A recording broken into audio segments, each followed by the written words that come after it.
it's Ben here at Stafford Station Engage. Just thought I'd introduce a new addition to the layout, part of the extending Railway Street series, I suppose. I said in the last video that I would get on with the car park, and this is what I've been up to for the last 3 weeks or so, I think.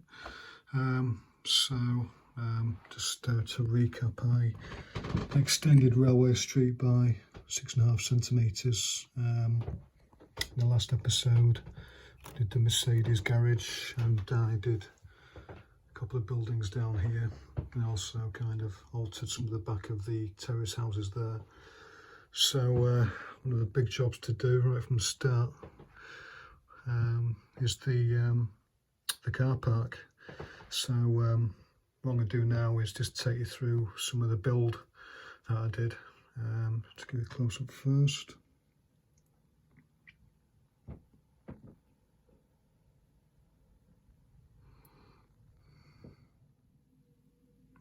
So this is the station of photographs I took back in 2012. As you can see, it's got quite a lot of this kind of grid strut detail in between these main sections. So what I've done based off this photograph is I have done a drawing. It says pen out. See the whole thing. So elevations. So I usually use an actual scale car to get an idea of its relation, how big I need to actually measure this. So I've got one on the roof elevation there, and then I've got a side elevation here. The main issue is how to construct this, this kind of girder structure here. So yeah, that's the main thing. So I'll get on with cutting some plasticard now. Cheers. So I have cut out the main sections that go in between these here. For instance, that one there. Try to emulate the floors, plus some of the pipe work there, and some of the strut work here, which I believe is probably holding on these sections here. So just give you a view of those I've done. Also, the ground floor, or the first floor, starts this, I believe, up to here. The actual floor starts here, and then there's a ramp down to there. So here onwards, there's actually another floor at the bottom, though this will be hidden behind the wall in the front, as you can see from there. Also cut these as well, all for the front, and then for the structure I'm kind of doing in half. So I've done cut the actual floors out here as well for the moment. So you've got the 3 floors on the left anyway. Oh, that's the back, so I've cut the back out as well, and the side. So it's got like a carcass at the back that creates a box, and then on top of that I'll put these on the front, and then these as well. So most of the structure's done now. I'll just give you a view of how far I've got so far. So the plasticard inside. Some of it's been primed already, but I've had to reprime it. So yeah, just next stage will be to paint the roof before assembly, and then also to paint these as well. This kind of wooden slat effect, and also the inside here.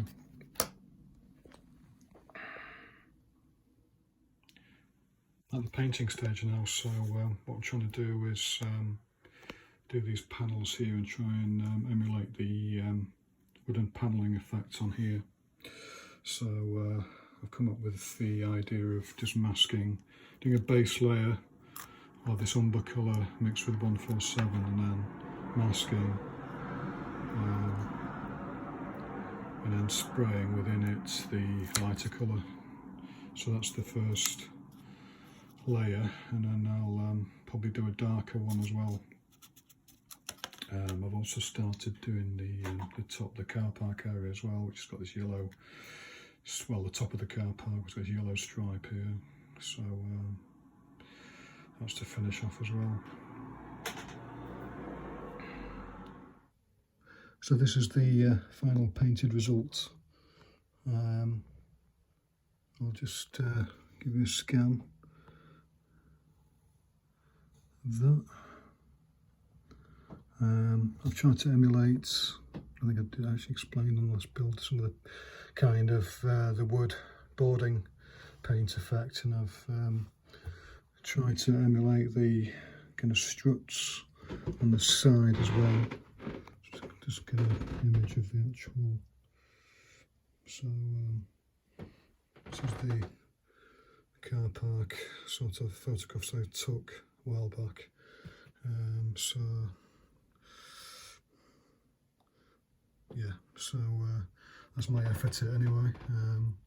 So basically the carcass is glued together, but these can come off, and these aren't glued either.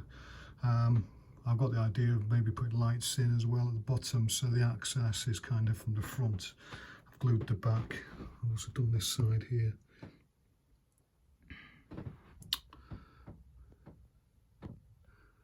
And I'll just give you some sweeping shots, running session shots in front of it.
Just thought I'd give you sort of basic rundown of my setup behind the scenes as well.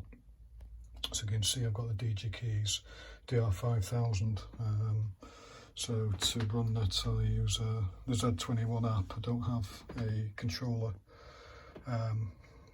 fixed into. I did have a NC power cab, but I do like the Z21 app. I just like the screen. So these are some of the vehicles on mine. I've taken a photo of that. I just find it very easy to use. This is my layout here. It's got all the points on as well, so I can control the points from here as well. All my points are, well, yeah, all of them are DCC enabled, so, well, decoder enabled, I should say, for DCC. So that's just a basic schematic of the station. That does me at the moment. Extremely basic, I do admit. And of my fiddle yard at the back. You elected to use these Rails of Sheffield Connect point decoders. I found them okay actually. They've got their own capacitors on, CDUs on,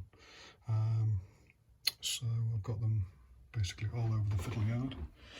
I'll just show you those, and if you just notice that they've got there as well, I've got them there. The only drawback is I can't juice the Electrofrog. Anybody any of you familiar with DCC or Model Railways in general knows about Electrofrog, and this part of the point is kind of separate in a sense, so it's you don't want to rely on the blades actually touching the sides here, because eventually they'll just get dirty. So with Electrofrog you can actually wire. Unfortunately this does have a juicer on it. I think it's there or there, but it doesn't work with the startup routine of the controller, so I have to use separate juicers. So all these are wired into these juicers here. That's one juicer there, one juicer there. These are quite good. I think you can have a maximum of 4 per controller, and then you have to get a booster to have more. So that's that. I'll just give you a scan. For instance, for the fiddle yard, it's quite basic. I did get this MDF structure made from a guy from eBay with these metal poles. I mean, when I kind of started doing the layout back last year again, after being off it for ages, I didn't really want to make any baseboards, so I got this guy to, well, he just does, you know, the kind of standard modular MDF boards here, and then he provides these metal legs as well. So that's basically my fiddle yard. Again, Connect Motors surface mount ones. So that's it really. All wired up for DCC. It wasn't wired up for DCC previously. It was kind of DC as in my previous house it was an out and back dog bone arrangement, so it meant that the left and right were wired opposed polarity, but I just found this was a problem. When I came to DCC, eventually I decided to wire up everything together the same, so you know, red, black, etc. So yeah, that's just a rundown of the back. I think somebody asks how it is really. I got my DS64, very good, I still got that.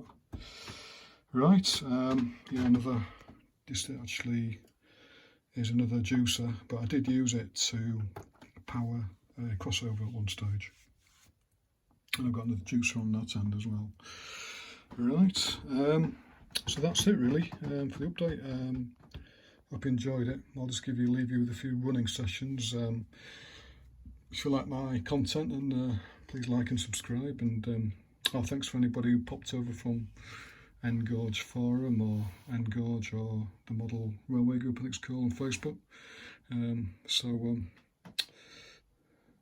I'll see you next time.